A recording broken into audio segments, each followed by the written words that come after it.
Hi crafty makers, welcome back to the channel. Today I'm going to share a very easy, simple project that I think is a lot of fun to make.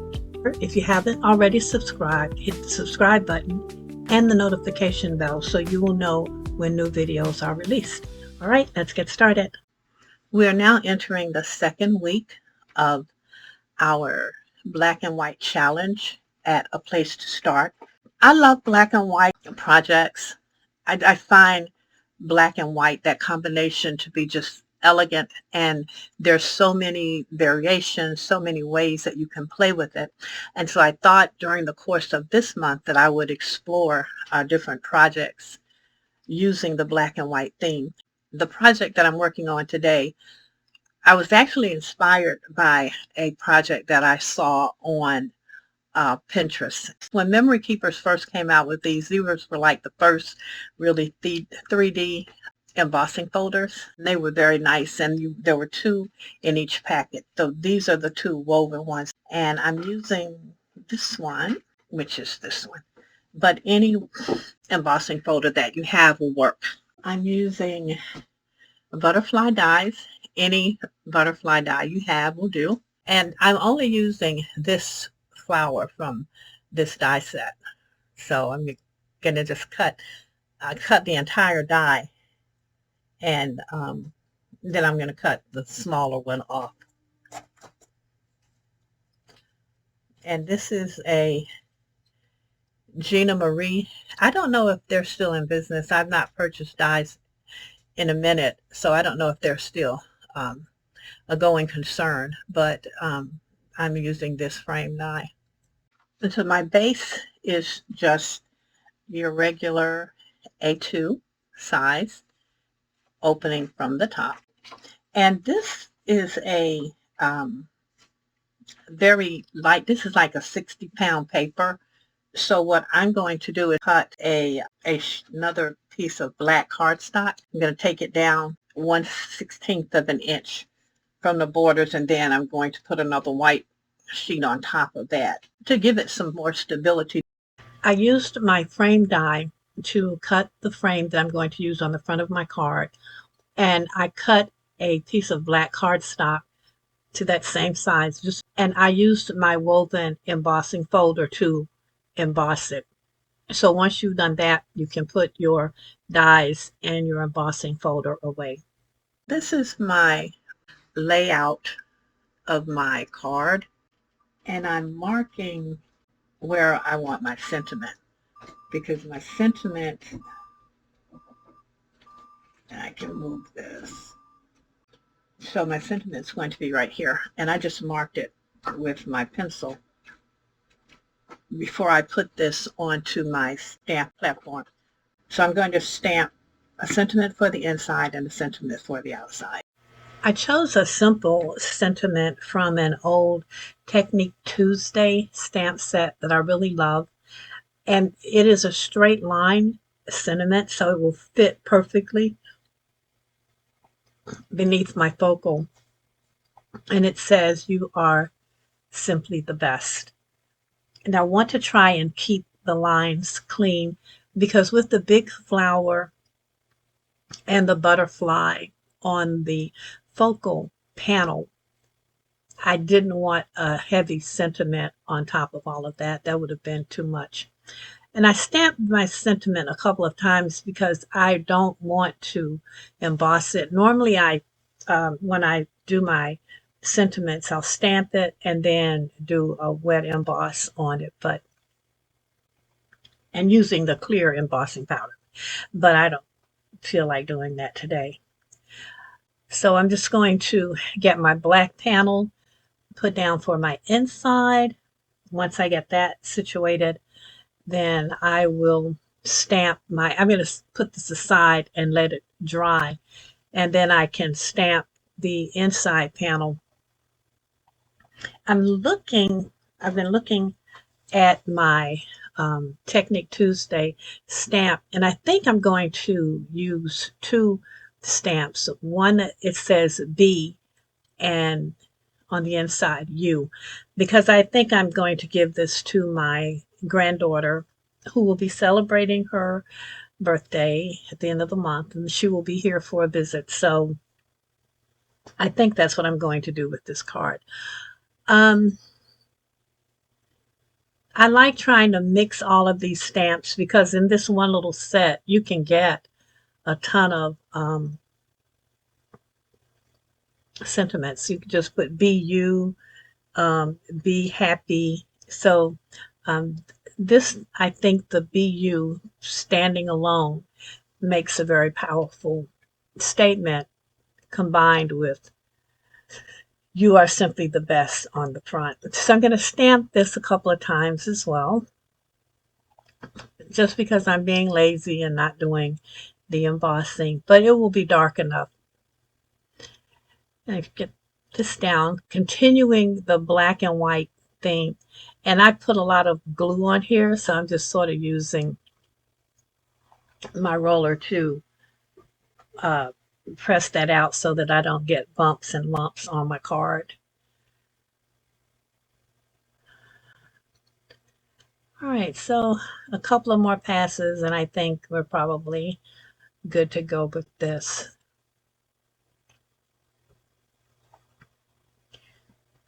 Now, this process for me is what is the most time consuming.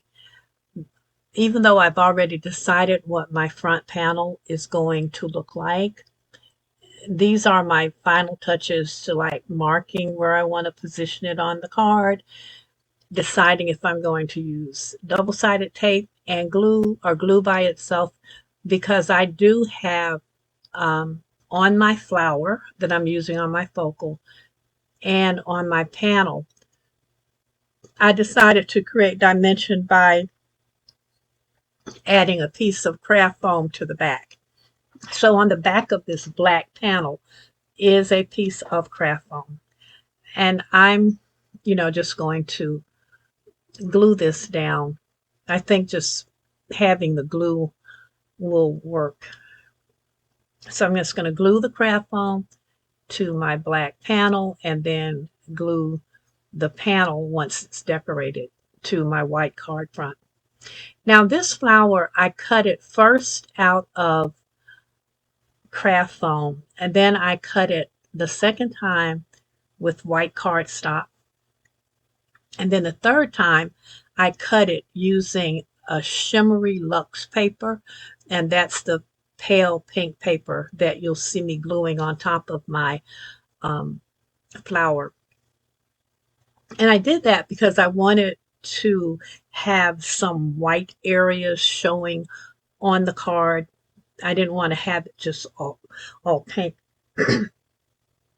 because I think the white gives it more of a highlight. And with the craft foam beneath it, when you turn the card sideways, you do get that depth when you're looking at it. So now I'm just gluing the pieces down. When I did the die cut, I sort of broke it apart so that I could slide the biggest piece, this piece that I'm putting on right now, it's offset. It is not going to be lined up completely. It's offset just a little bit, maybe 1/16, or maybe it could be one even smaller than that.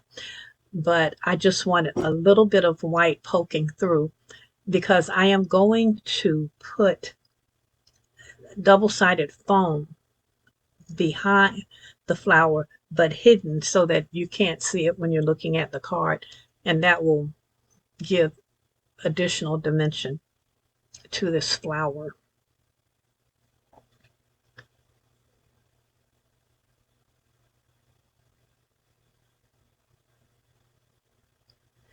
I'm not so sure about this placement. Well, that looks good. I like that there. So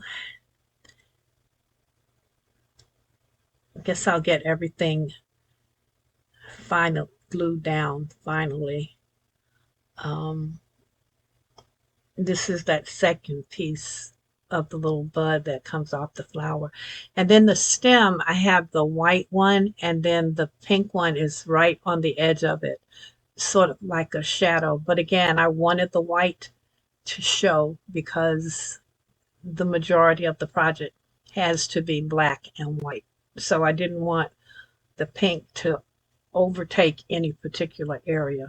Now, if you're not participating in our challenge and you want to mix colors with yours, obviously you can put bold colors on your flower. You can play around with it and have fun with it. I think for me, the allure of this project is just taking this small rectangular shape and creating a visual interest point on your card using that. So you could swap up the colors. Instead of black and white, you can use purple and green or yellow and white or red and white, whatever your preference is. But I just think it's a neat, simple design, and it's a card that you can create quick and in a hurry. This one's taking a little longer because I have all of these pieces that I'm working with, because I on purpose dismantled my flower so that I could do what I'm doing with it and make that petal stand up. But I think I've got it now. See if we can get this nailed down and finished.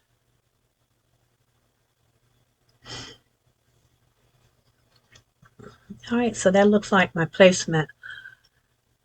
And I'm using the We Are Memory Keepers glue squeeze. I don't think it really matters. I have the Pretty Petunia or whatever it is glue applicator. They all clog. This one doesn't clog so much as once the glue starts going, I can't get it to stop sometimes, and I end up with a big glob of glue that I didn't want. So I don't know if it's the applicator or if it's the user. I'm going to go with that it's the applicator. But I still like the We Are Memory Keepers glue squeeze better than the glue press, I think they call it.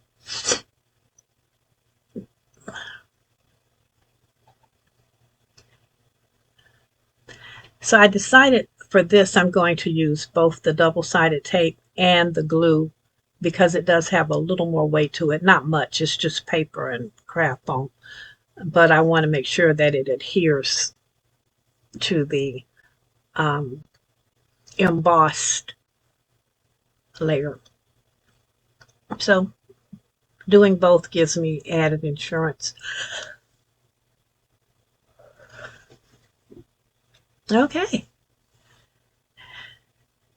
So that's down, and that looks the way I imagined it. So I'm feeling pretty good about what we've got so far. And now the final thing is to position it on the base. And you can see how simple this card is to make, but I think the results are just so pretty. When I saw the original one on Pinterest, I was like, oh, I need to case that. And for those of you who might be beginners, when you case someone else's work, it's important that you do two things. The first thing is that you give them the attribute. You need to acknowledge that this is not an original idea, that you found this somewhere. And then if the name of the designer is available, you want to give them credit for their design. The other thing you want to make sure you do whenever you're casing someone else's work, there's kind of an unwritten rule in crafting that you change at least three things. If it's the color of the paper or the sentiment, or in this case, I'm using a different sentiment, I'm using a different size card, I'm using a different flower. So I changed, I like the basic design, and then I just changed it up to make it work with my black and white theme. So you want to, I mean, it's fine to use someone else's work for inspiration, but just acknowledge that you've done that. And when you can, make sure that you credit them on your blog or on your YouTube production. But I really liked this card from It's called I'm in Haven is her website. And I really did like her cards. So I thought I'll do my own twist and add just a pop of color to my black and white card.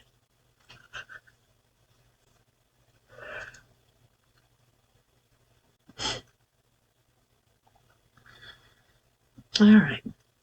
So if we can get our butterfly attached here, and as soon as I get it placed, I'm just going to put a little dab of glue on the back, and that will be the final piece of this. If you pre-cut all of your elements, assembling this card doesn't take a long time. It's very easy.